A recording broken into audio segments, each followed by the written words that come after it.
Dear student, आप सभी कैसे हैं? आशा है आप बहुत खुश होंगे और स्वस्थ होंगे। मैं चंचल मैम कैल्विन से आप सभी का स्वागत करती हूँ अपनी इस वीडियो में, जिसमें मैम आपसे डिस्कस करने वाली है 15 मोस्ट इंपॉर्टेंट क्वेश्चन। कौन से चैप्टर के मैम? जैव प्रक्रम। मैम ये तो बहुत टफ चैप्टर है, बहुत चीज़ें इसमें ऐसा होता है जो मैं समझ ही नहीं आती, कहाँ से प्रश्न आएगा तो कैसे बनाना है। तो बेटा मैम इस सब चीज़ों का जवाब आपके पास एक ही है, वो है ये मैम की वीडियो। तो इसके अंदर मैम आपको सब चीज़ें समझाएगी कि भाई कब क्वेश्चन आएगा और कैसे आते हैं और कैसे इसको आंसर करना है। तो करें शुरुआत? चलिए करते हैं शुरुआत और रखते हैं आपके सामने पहला प्रश्न। तो ये आया हमारे सामने पहला प्रश्न जो कहता है वह जीव का नाम बताओ जो भोजन पदार्थों का विघटन शरीर के बाहर ही कर लेता है और अवशोषण तो अंदर करता है। शरीर के बाहर खा लो पर अवशोषण कहाँ कर लो? अंदर कर लो। क्या पादप ऐसे है? मैडम नहीं हो तो अपना खाना खुद बनाते हैं, हम तो अपना खाना खाते हैं, अंदर होता है। तो कौन है मैम? ये पादप वाला नहीं होगा, जंतु भी, जंतु परजीवी, परजीवी परजीवी है बेटा, परजीवी। तो यहाँ पर एक काम करते हैं, जंतु पर पादप परजीवी ऐसा नहीं करते, जीवाणु और राइजोबियम, कवक और राइजोपस। तो बेटा कवक और राइजोपस कुछ ऐसा काम करते हैं। अगला प्रश्न, क्षुद्रांत के, क्षुद्रांत होती है हमारे पेटों में होती है, हमारी आंत होती है, छोटी आंत जो कि 6.5 मीटर से 7 मीटर के आसपास लंबी होती है और यही होता है क्या? पूर्ण पाचन। मैडम बिल्कुल। क्षुद्रांत के विषय में कथनों पर विचार करना और बताना है जो सही नहीं है। जंतुओं में क्षुद्रांत की लंबाई अलग अलग होती है क्योंकि उनके द्वारा खाए जाने वाले भोजन पदार्थ अलग अलग है। सही बात है भाई। क्षुद्रांत भोज्य पदार्थों को पूर्ण पाचन करती है। सही बात है। क्षुद्रांत लीवर और अग्नाशय से स्रावन लेती है। सही बात है। क्षुद्रांत के दीर्घ रोम द्वारा शरीर से बाहर किए जाने से पूर्व बिना पचे हुए भोजन से जल को अवशोषित करते हैं। नहीं मैडम, क्षुद्रांत नहीं, ये काम बहित्रांत में होता है। तो ये उत्तर हो जाएगा कि क्षुद्रांत क्या करता है? पचे हुए भोजन का अवशोषण करती है उसकी दीर्घ रोम, और बिना पचे में तो जल का अवशोषण कौन करती है बेटा? यहाँ क्षुद्रांत नहीं, यहाँ क्या होना चाहिए था? बहिद्रांत, तब ये सही होता। ठीक, चले बढ़ते हैं अगले प्रश्न की ओर। अभिकथन, रुधिर, रुधिर होता है रक्त, ठीक है मैडम। थक्का करने के लिए रुधिर अधिव्यक्त हानि से बचाव होता है। सही बात है भाई। आपका कट लग गया, थक्का बन जाता है ताकि आपके शरीर में से और रक्त बाहर ना निकले, शरीर का नुकसान ना हो। कारण, रुधिर का थक्का रुधिर में रुधिर प्लाज्मा और श्वेत रक्त कोशिकाओं की उपस्थित होता है। नहीं मैडम, ये बिंबाणु कोशिकाओं से होता है जिनको आप प्लेटलेट्स, प्लेटलेट्स कहते हो, इससे नहीं होता। तो उत्तर क्या हो जाएगा भाई? ये तो गलत है और ये सही है, तो इसका मतलब ये हो जाएगा सी। ए तो सही है परंतु आर गलत है। अगला प्रश्न, ईस्ट में होने वाला अवायवीय श्वसन में बनने में अंतिम उत्पादकों में एक उत्पादक कोई अम्ल होता है। अच्छा अम्ल होता है, जरा बना के देख लें एक बारी। ठीक है भाई। मैडम होता ये है कि भाई हमारे पास होता था ग्लूकोज, बिल्कुल सही। आगे बनता है ये पायरुवेट, और ये आगे पायरुवेट जो है बिना ऑक्सीजन के अवायवीय श्वसन करता है। किसमें होता है? ईस्ट कोशिका में। क्या बनाता है? C2H5OH मतलब एथेनॉल, एथेनॉल बनाता है। CO2 गैस का निकास करता है और बहुत ही कम, सिर्फ 2 ATP के ऊर्जा संयंत्र को बनाता है। क्या यहाँ पर कोई अम्ल बना है? अम्ल तो नहीं है, तो एथेनॉल, एथेनॉल कोई अम्ल थोड़े ना होता है। तो ए गलत है भाई, और ए गलत है तो कौन सा उत्तर आना चाहिए? कौन सा उत्तर आना चाहिए? ये वाला डी। अगला प्रश्न, बाया अलिद फुस्फुस शिरा से ऑक्सीजन रुधिर, बाया और दाया, भाई देखो ऐसा होता है, ये रहा, ये दाया ये बाया। बाया अलिद फुस्फुस शिरा से ऑक्सीजन रुधिर लेता है। सही बात है भाई। देखो होता क्या है, यहाँ ऊपर हमारा फेफड़े होते हैं, फेफड़े से हमारा रक्त यहाँ पे बाया अलिद में फुस्फुस शिरा लाती है। हम बढ़ते हैं मैडम, सभी शिरा जो होती है वो अनाऑक्सीकृत रक्त लेके जाती है पर एक को छोड़कर, बिल्कुल सही। दाया अलिद दाएं निलय में अनाऑक्सीकृत रुधिर को स्थानांतरित करता है। हाँ जी बिल्कुल सही करता है। ये बात इधर होता है, दाया में, अलिद से निलय में ही जाता है, पर दोनों बातों का आपस में कोई रिलेशन नहीं है, इसलिए बी हो जाएगा। ए और बी कथन बिल्कुल सही है, पर आपस में एक दूसरे का यहाँ पर आर जो है कोई व्याख्या नहीं कर रही है कि, इसलिए बी हो जाएगा। अगला, अवरोधिनी पेशी, अवरोधिनी पेशी कहाँ होती है बेटा? अमाशय के अंतिम भाग पर। किस निकास पर उपस्थित होती है? तो हम कहेंगे अमाशय और क्षुद्रांत के मध्य। तभी अमाशय से भोजन यहाँ पर अवरोधिनी पेशी उस पर दाब लगाती है, संकुचित करके क्षुद्रांत में भेजती है जहाँ पर पूर्ण पाचन होगा। निम्नलिखित आरेख में से उन कोशिकाओं को पहचानिए जो प्रकाश संश्लेषण के लिए अत्यधिक मात्रा में गैसों का आदान प्रदान होते हैं। तो गैसों का आदान प्रदान तो यहीं से होना चाहिए तीसरे वाले में से। अच्छा, गैसों का आदान प्रदान तो यहाँ से होगा ना, ये रंध्र है, रंध्र रंध्र है, रंध्र बेटा, तो 4 ये नहीं है, रंध्र है ना ये, रंध्र, और रंध्र ही करता है गैसों का आदान प्रदान, तो 4 हो जाएगा रंध्र कोशिकाएं। अगला, प्रबल व्यायाम करते समय, जब मान लो आपने आज जरूरत से ज्यादा व्यायाम कर दिया तो उस समय व्यायाम बाहरी पेशियों में क्रैम्प आने का कारण पायरुवेट में किस में परिवर्तित होता है बेटा? देखो साधारण होता क्या है, आपके शरीर में ग्लूकोज होता है, ग्लूकोज बनता है पायरुवेट, पायरुवेट में क्या होता है, कभी कभी ऑक्सीजन की कमी हो जाती है शरीर में, और उस ऑक्सीजन की कमी से होता क्या है बेटा, आपके शरीर में ऑक्सीजन की कमी होती है, तो उस कमी से क्या होता है आपके ये, और ये काम सिर्फ और सिर्फ पेशी कोशिका में होती है, तो इससे होता क्या है बेटा, कमी के कारण आपकी जो कोशिका है ना उसमें CO2 बनने की जगह यहाँ पर लैक्टिक अम्ल बन जाता है, और इसी अम्ल का इकट्ठा होने का सबसे बड़ा कारण है क्रैम्प आना, मांसपेशियों में ऐंठन होना, और 2 ATP ये प्रदान करती है, क्योंकि बेटा ये काम तब होता है जब शरीर में बहुत ज़्यादा एक दिन में प्रबल व्यायाम कर रहे हो, तो शरीर में ऑक्सीजन तो उतनी जाती है, ऊर्जा भी एक मात्रा में सीमित है, पर आप ज़्यादा ऊर्जा मांग रहे हो तो इसलिए शरीर को ये काम करना पड़ता है, कुछ नहीं तो थोड़ी बहुत तो ऊर्जा मिल रही है ना, इसीलिए तो क्या बना, लैक्टिक अम्ल, ये उत्तर हो जाएगा। अगला, नीचे दिए गए आरेख का परीक्षण कीजिए और इसमें हो रही प्रक्रिया का महत्व बताइए।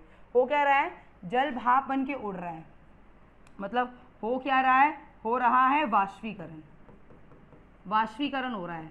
अब मैडम वाष्पीकरण से क्या होता है, वाष्पीकरण क्या करता है बेटा, जल पर दाब लगा रहा है, जिसकी वजह से जल जो है उसका स्थानांतरण हो रहा है, तो नीचे से क्या हो रहा है, ये रहा, इसकी वजह से नीचे से जल क्या है ऊपर की ओर गति कर रहा है। पढ़ो, वाष्पन पत्तियों की कोशिकाओं में जल को बनाए रखता है, या वाष्पोत्सर्जन, पहली बात तो ये है, चूषण बल उत्पन्न करता है जो पादप के भीतर जल को खींचता है, तो बेटा ये है ना, ये उत्सर्जन और स्थानांतरण तब करते हैं जब हम लोग बात करते हैं कि भाई यहाँ पर परिवहन होता है किसका, भोजन का, खाद्य पदार्थ का होता है, तब हम उसे स्थानांतरण कहते हैं, तो ये हो जाएगा। रंध्रों के खुलने और बंद होने का कारण क्या होता है, तो रंध्र के चारों तरफ क्या होती हैं, ये देखो, ये आप सब बहुत बेहतरी तरीके से जानते हैं कि मैडम ये रंध्र ऐसा दिखता है बिल्कुल, और ये होती हैं इसकी बाहर की कोशिका, एपिडर्मल कोशिकाएं, ये रही, ये होते हैं क्लोरोप्लास्ट, बिल्कुल सही, ये होते हैं, इनको हम क्या कह रहे हैं, क्या है ये है रंध्र द्वार, रंध्र द्वार में ये क्या है, ये है क्लोरोप्लास्ट, ये क्या है, ये है रंध्र छिद्र, तो इस रंध्र के छिद्र को खोलने के लिए और बंद करने के लिए रंध्र द्वार है। रंध्र द्वार में पानी, देखो रंध्र द्वार ऐसे होते हैं, जब पानी आता है तो ऐसे खिंच जाते हैं, रंध्र छिद्र बन गया, खुल गया रंध्र, और पानी खत्म हो गया तो ये अपने आप सिकुड़ जाते हैं, रंध्र छिद्र बंद हो जाते हैं, तो रंध्र छिद्र में, तो जिनको रंध्र द्वार, द्वार कोशिकाओं में जल की बाहर और भीतर गति, या द्वार कोशिकाओं में, ये रहा, तो ये रहा, द्वार कोशिकाओं में जल की बाहर और भीतर गति। प्रकाश संश्लेषण में होने वाली घटना नहीं है। क्लोरोफिल सौर ऊर्जा को अवशोषित करता है, बिल्कुल सही। इस प्रक्रिया में कार्बन डाइऑक्साइड मुक्त होती है, नहीं भाई, कार्बन डाइऑक्साइड नहीं, इस प्रक्रिया में ऑक्सीजन मुक्त होती है। कार्बन डाइऑक्साइड तो जल से अभिक्रिया करती है सूर्य के प्रकाश में, जिसको अवशोषित किसने किया था, क्लोरोफिल ने, और क्या बनाती है, ग्लूकोज और ऑक्सीजन गैस को मुक्त किया जाता है ना, तो ये वाला उत्तर हो जाएगा बी। अगला, जड़ों में जल के प्रवेश करने का कारण क्या होता है, क्यों करता है भाई, बात ये होती है, जैसे मान लो आपकी ये जड़ है, बाहर ये बहुत सारा जल है, अब ये जल अंदर क्यों जा रहा है, तो बेटा यहाँ पर होता क्या है, यहाँ पर मान लो जल की उच्च आर्द्रता है और जड़ों के अंदर जल की निम्न आर्द्रता है, तो हम लोगों ने एक प्रक्रम पढ़ा है जिसका नाम होता है परासरण, जो कहता है कि जल उच्च आर्द्र से निम्न आर्द्र की ओर गति करता है, क्या बोलते हैं, परासरण। इस कारण हुआ है, तुम क्या कहेंगे, जड़ों का जल को अवशोषित करने का कार्य है। ये मृदा और जड़ों के बीच आयनों की सांद्रता में अंतर होता है, मृदा के जल अधिक की उपस्थिति में है। अच्छा, इसमें तो कोई मैडम ऑप्शन नहीं है, तो बेटा एक चीज़ और होती है यहाँ पर, वो लगता है जड़ों में दाब। बेटा होता क्या है, यहाँ पर बाहर जल ज़्यादा, तो बाहर जल के मिनरल मतलब आयन भी बहुत सारे होंगे, मान लो ये बहुत सारे सोडियम के, पोटेशियम के, कैल्शियम के, मैग्नीशियम के, कॉपर के आयन है बहुत सारे, अंदर बहुत कम है। तो बेटा होता क्या है, ये पेड़ पौधे यहाँ पर ऊर्जा खर्च करते हैं, एटीपी खर्च करके इन आयनों को इनके अंदर ले लेते हैं। आयन अंदर आ गए, जल नहीं आया, जल यहीं है, जल यहीं, जल नहीं आ रहा। क्या होता है, बाहर से जो आयन है उनको अवशोषित किया जाता है इस एटीपी की मदद से। आयन अंदर आ गए, अंदर आयन की आर्द्रता बढ़ गई पर जल की तो नहीं बढ़ी, तो जल क्या करता है, अपने आप गति कर लेता है। तो यहाँ पर जल की गति किस कारण की वजह से हो रही है, आयन की अंतर से। तो ये रहा मृदा और जड़ों के बीच में आयन की सांद्रता। और अगर जड़ का दे रखा था, अगर ये दे रखा होता कि भाई उच्च आर्द्रता से निम्न आर्द्रता की ओर परासरण गति कर रहा है, तो वो भी सही था। ये दो कारण से जल गति करता है, एक तो वे कारण, और दूसरा जब आप आयन का अंतर बना दो, आयन को अंदर ले जाओ बहुत सारे, बाहर जल जल रह जाएगा, अंदर जल की कमी होगी तो जल अपने आप गति करेगा, होगा वही परासरण वाला ही, बस यहाँ पर आयन की मदद से हुआ है। ठीक है, अगला, किसी पादप में वायु भाग मतलब सबसे ऊपरी भाग जिसे हम कहते हैं, जल वाष्प के रूप में जल की हानि होने की प्रक्रिया को क्या कहते हैं, वाष्पोत्सर्जन। और ये वायु की सहायता से करती है, किसकी सहायता से करती है भाई, अब ये वाष्प किसकी सहायता से किया जाता है, रंध्र की, भाई प्रकाश संचलन की दौरान से। ये रहा, क्योंकि प्रकाश संचलन में रंध्र खुलता है और खुलने पर रंध्र क्या करता है, वाष्पोत्सर्जन करता है, पानी को भाप बना के उड़ाता है ना भाई। तो ये हो जाएगा। अगला, स्थलीय जीव जो होते थे हम लोग, हमारे तुलना में जलीय जीवों का जो श्वसन दर है वो ज़्यादा होती है। क्यों बेटा, क्योंकि क्या करते हैं, ये जल में घुलनशील ऑक्सीजन लेते हैं। जल में क्या लेते हैं, जल से क्या लेते हैं, जल में घुलनशील ऑक्सीजन लेते हैं, और ऑक्सीजन की जो घुलनशीलता होती है वो बेहद कम होती है। ऑक्सीजन की जो घुलनशीलता है मेरे बेटा वो बहुत कम है, इस कारण ऑक्सीजन बहुत कम मात्रा में पाई जाती है। तो इतना सारा जल जब आप लोगे तब इतनी सी ऑक्सीजन आएगी, तो ये ज़्यादा से ज़्यादा लेते ताकि ज़्यादा ऑक्सीजन आ सके। तो क्या होगा, तीव्र होती है क्योंकि उन्हें जीवित रहने के लिए अधिक ऑक्सीजन चाहिए, तीव्र होती है क्योंकि जल में घुसी ऑक्सीजन की मात्रा काफ़ी कम होती है। ये उत्तर हो जाएगा बेटा। ठीक, चलिए अगले प्रश्न की ओर। अभिकथन कह रहा है आपसे, अलिद की भित्तियां निलय की भित्तियों की अपेक्षा मोटी होती है। भाई गलत बात है मैडम। देखो आपका हृदय होता है, ये रहा, ऊपर अलिद नीचे निलय होता है बेटा।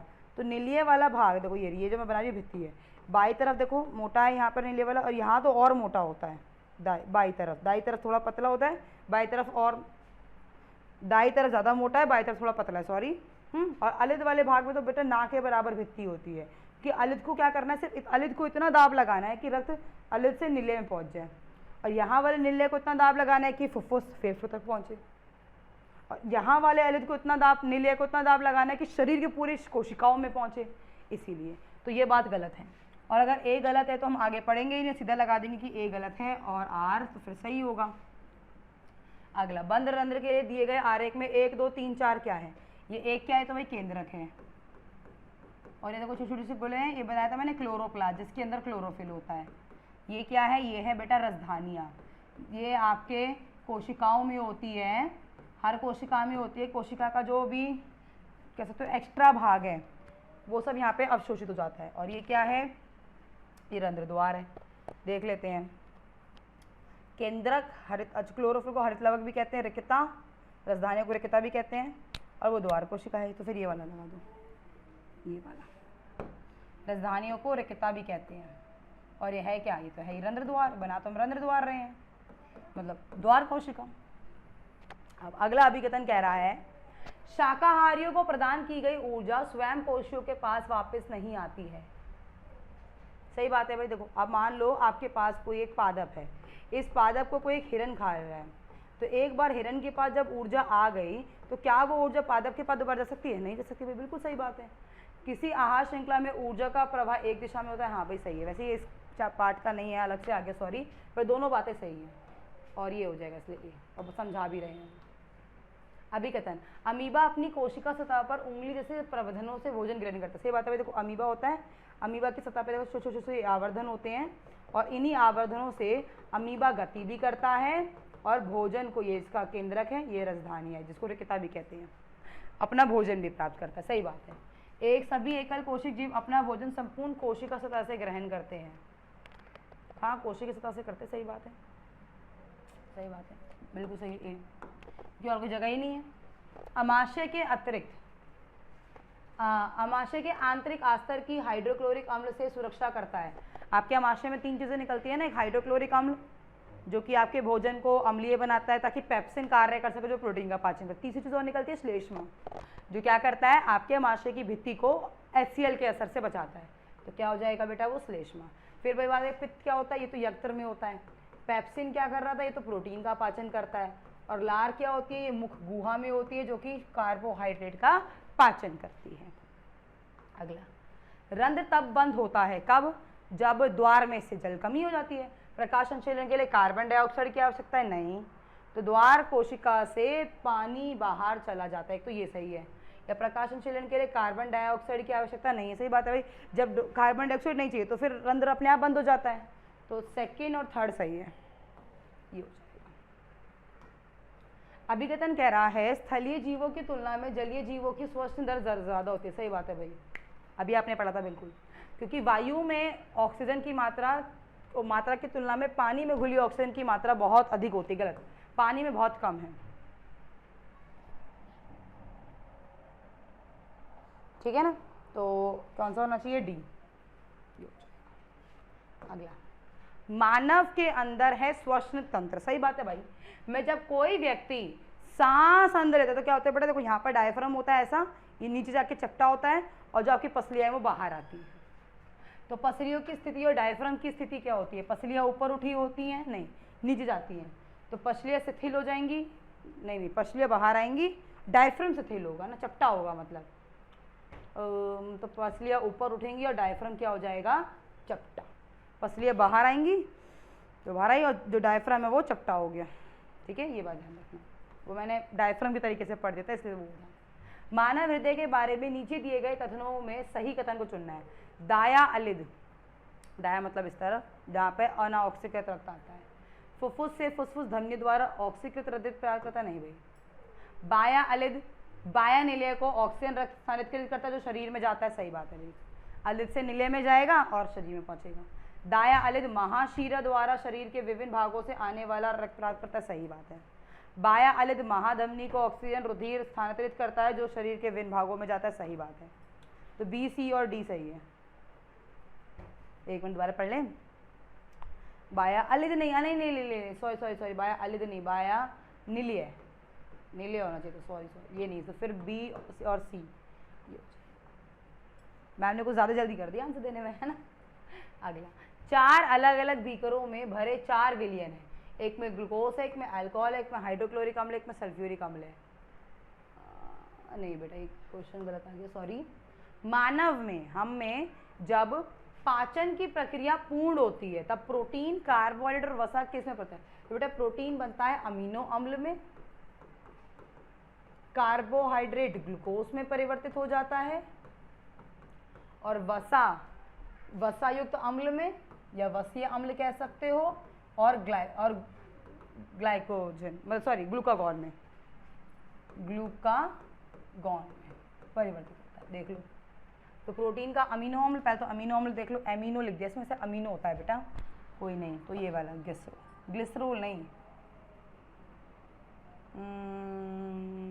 ठीक है वैसे चलो लगा लो कि ग्लिसरोल होता तो इसी का ही भाग है, ग्लिसरोल, ग्लूकागॉन नहीं, ग्लूकागॉन का भाग ही है, ठीक है।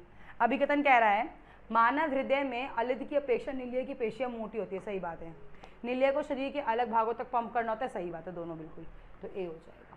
अभी आपने पढ़ा था कि निलय की मोटी होती है। अगला है अभिकथन, अधिकांश पादप रात्रि में अपने रंध्र बंद कर देते हैं, क्योंकि सही बात है, क्योंकि देखो रंध्र से क्या करना है, तो CO2 लेनी है, अब दिन में काम होगा खाना बनाने का, रात में तो होना नहीं, तो इसलिए अच्छा है ना बंद कर दो।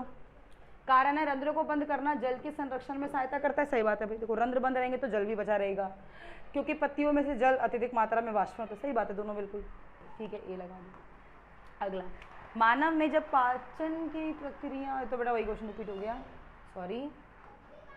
दांतों में इनामल, आपके दांतों में जो होता है ना सफेद सफेद परत से, इनामल या दंत क्लब कहते हैं, कौन सा लवण होता है इसमें, कैल्शियम कार्बोनेट, कैल्शियम फॉस्फेट, तो कैल्शियम का तो एक ही है बस, ये रहा कैल्शियम फॉस्फेट हो जाएगा, और कैल्शियम सल्फेट भी होता है वैसे। वह प्रक्रिया जिसमें पादप में प्रकाश संचलन के घुलनशील विलयों का वहन होता है। प्रकाश संचलन में क्या घुलनशील बनता है बेटा, आपका भोजन बनता है, मतलब ग्लूकोज बनता है, पर ग्लूकोज जब ये यहाँ पर स्थानांतरण होता है, इसका इसे स्थानांतरण कहते हैं, तो ये सुक्रोज बन जाता है, स्थानांतरण होता है इसमें, ये स्थानांतरण, और किसका होता है, सुक्रोज का। सुक्रोज किससे बना है, ग्लूकोज से ही बना है। अभिकथन कह रहा है, नहीं बेटा ये वाला नहीं है, ये वाला गलत है, सॉरी। श्वसन की अवधि में गैसों का विनिमय कहाँ होता है? हमारे जब हम श्वसन करते हैं तो गैसों का आदान प्रदान कौन करता है? तो वो करती है कूपिकाएं। आपका जो बिल्कुल अंतिम भाग होता है गुब्बारे जैसा। पादपों की पत्तियों में रंध्र के खुलने और बंद होने का कारण तो वही है, बाहर जल का संवय होना द्वार कोशिकाओं में। ये भी रिपीट हो गया क्वेश्चन, सॉरी। अगला, मानवों के जो मानव हैं उनके क्षुद्रांतों के आंतरिक स्तर पर अनेक उंगली से प्रवर्धन होते हैं जिन्हें दीर्घरोम कहते हैं। सही बात है। इनमें रुधिर वाहिका भी बहुत होती है। सही बात है भाई, होते हैं दीर्घरोम, ऐसे उंगली ऐसी आवर्धना होती हैं और बहुत सारी रुधिर वाहिकाओं से जुड़ी होती है। दीर्घरोम पाचित भोजन को अवशोषण करके वृद्धि करती है। बिल्कुल सही बात है, दोनों बातें बिल्कुल सही हैं। ए। अगला, मानव श्वसन तंत्र में श्वास भीतर लेते समय वायु का पथ क्या होगा? सबसे पहले तो हमारे नाक से आएगा, नासाद्वार। नासाद्वार से आ जाएगा श्वास नली, श्वास नली से कंठ, नहीं कंठ फिर श्वास नली, फिर ग्रसनी, फिर कुपिका। ये होगा बेटा श्वासनिका, श्वास नली, ग्रसनी नहीं होगा ना, नहीं उससे पहले ग्रसनी। एक मिनट देखो, सबसे पहले हमारे नासाद्वार से आया, फिर नासाद्वार, फिर आपकी श्वास नलिका और खाद नलिका दोनों खुलती है एक जगह पे, ग्रसनी। तो फिर पहले ग्रसनी वाला आना चाहिए, नहीं ये वाला आएगा। फिर भाई नासाद्वार, ग्रसनी, फिर कंठ, फिर श्वास नली, फिर श्वसनिका होता है वैसे, फिर अंतिम में जाकर होता है कुपिका। ये होता है। अगला, रंध्र का खुलना। अब ये तो आप खुद करोगे होम, ये आप कमेंट करोगे मुझे इसका आंसर क्या होना चाहिए, क्योंकि ये वाला मैं आपको कई बार करवा चुकी हूँ। अब शायद आपको ये वाला क्वेश्चन क्लियर हो चुका होगा। तो बेटा ऐसे प्रश्न आपको इस पार्ट से देखने को मिलते हैं। चलिए बच्चों, तो अब एक महत्वपूर्ण बात, अब बच्चे कहते हैं कि मैम हम हमारे पास इतनी चीज़ें तो हैं पर करें कहाँ से? तो बेटा क्वेश्चन कहाँ से करें, प्रैक्टिस क्या करें, इसके लिए क्या क्या चीज़ें चाहिए मैम, हमें कैसे करें? देखो भाई इन चीज़ों पे देखते हैं भाई क्या क्या चाहिए आपको और कैसे कैसे यहाँ पर चाहिए। तो देखो बेटा, सबसे पहली चीज़ अगर हम बात करें यहाँ पर आपको क्या क्या ज़रूरत है भाई, मैम हमें पेपर करना है, हमें डर है हमें कि हम एमसीक्यू कैसे करें, तो आपको एमसीक्यू चाहिए भाई, जो कि सब में आते हैं, एसएसटी, साइंस, हिंदी, इंग्लिश सब में आएंगे। असर्शन रीजन मैम जहाँ तो हमारे बहुत ही ज़्यादा नंबर कटते हैं वो भी हमें चाहिए। केस स्टडी के क्वेश्चन चाहिए, सोर्स बेस्ड क्वेश्चन चाहिए, 2 से 3 नंबर वाले क्वेश्चन चाहिए मैडम, 5 नंबर के क्वेश्चन चाहिए। मैप वर्क एसएसटी में समझ ही नहीं आता कि कौन सी चीज़ कहाँ लगा, शिवालिक कहाँ है हमें नहीं पता। स्टेटमेंट के क्वेश्चन आ जाते हैं भाई, साइंस में बन के आ जाते हैं। डायग्राम आते हैं मैम, कौन से डायग्राम मोस्ट इंपॉर्टेंट है जो हमें करने हैं, अब बनाने तो कितना लेबल करना ज़रूरी है। फिर पिक्चर बेस्ड क्वेश्चन जो कि आपके एसएसटी में आ जाते हैं। तो बेटा इन चीज़ों के बारे में कैसे मिलेगा मैम हमें ये सब चीज़ें, तो इन सब के लिए फिर आपको चाहिए ट्रिक्स कि मैम एमसीक्यू अगर मान लो नहीं आ रहा तो कौन सी ट्रिक से सॉल्व करें, क्योंकि बेटा 25% की वेटेज है, इसकी भी 25% की वेटेज है, तो कैसे करना है मैडम इसको सॉल्व। फिर presentation for the subjective question, बेटा हर क्वेश्चन को प्रेजेंट करने का एक तरीका होता है, क्योंकि बेटा आप जो लिख रहे हो एग्जामिनर उसी से आपको ट्रीट करेगा। एग्जामिनर डील आपके रिटिंग पोर्शन से करने वाला है, उससे कोई मतलब नहीं कि आपके पास कितनी नॉलेज है, वो जस्ट ये देखेगा आपने लिखा कैसे, प्रेजेंट कैसे किया। तो बेटा प्रेजेंटेशन कैसे करना है आता तो है पर प्रेजेंट करना नहीं आता, तो कैसे करना है तो ये भी सीखेंगे, क्योंकि 75% की वेटेज है भाई इसकी, तो मैम ये कैसे सीखा जाएगा। तो इन सभी बातों के लिए, इन सभी चीज़ों का हम सबके पास एक ही है जवाब, वो है जवाब ये। क्या है ये जवाब? आप सबके लिए बहुत ही बेहतरीन मौका कि क्वेश्चन बैंक अवेलेबल है, जिसमें आपके सभी दुख दर्द समस्याओं का बहुत ही अच्छा इलाज है। मैथ्स का है, देखिए फेमस सर्स के द्वारा, यहाँ पर साइंस के क्वेश्चन बैंक है, सोशल साइंस के हैं, 3-in-1 क्वेश्चन बैंक है, मैथ्स, साइंस और एसएसटी। देखो बेटा ये सबसे बेहतरीन बैच आपके लिए, कोई ज़्यादा महंगा नहीं है। यहाँ पे आपके 3-in-1 question bank for the Hindi medium भी आपके लिए अवेलेबल है, मैथ, सोशल साइंस और यहाँ पर साइंस के लिए। कितनी महत्वपूर्ण चीज़ें हैं जो आपके सामने यहाँ पर रखी गई हैं। देखिए जो कैल्विन कराएगा वही आएगा यहाँ पर आपके लिए। देखो अवेलेबल है सोशल साइंस इन हिंदी में आप कर सकते हो, यहाँ पर कैल्विन में जो आपको विज्ञान में बताया जाएगा वही चीज़ें आपको करनी है, तो इसका भी क्वेश्चन बैंक हमारे पास अवेलेबल है। हमारे पास कैल्विन में सामाजिक विज्ञान की बात कर लो आप, मतलब हिंदी मीडियम की बात कर लो आप या इंग्लिश मीडियम की बात कर लो, सब चीज़ों का प्रॉपर क्वेश्चन बैंक हमारे पास अवेलेबल है। आपको बस इसे, जो आपको लिंक दिया हुआ है डिस्क्रिप्शन बॉक्स में गिवन होगा, आप उसे जाके क्लिक कीजिए और वहाँ पर जाकर इसे बाय कर लीजिए अकॉर्डिंग टू योर कोर्स। ठीक है बच्चों, ताकि आप अच्छे से कर सकें। अच्छा एक चीज़ और, साथ में अगर प्लस लेते हैं तो एक नया ऑफर आपके लिए। क्या क्या प्लस का मैडम? अगर आप मैथ्स के PYQ चाहते हो, इंग्लिश मीडियम वाले बच्चे, साइंस के PYQ चाहते हो और सोशल साइंस के भी PYQ चाहते हो, तीनों का, तो तीनों का कॉम्बो पैक सिर्फ और सिर्फ 249 रुपये का, सिर्फ और सिर्फ 249 रुपीज़ का। बेटा ऐसी डील कहीं नहीं मिलेगी, मौका है अभी ले लो। और बने रहिए हमारे साथ। मैम मिलेगी आपको नेक्स्ट वीडियो में जल्द ही एक नई इन्फॉर्मेशन और एक नए कॉन्सेप्ट के साथ। बाय बाय बच्चों, थैंक यू।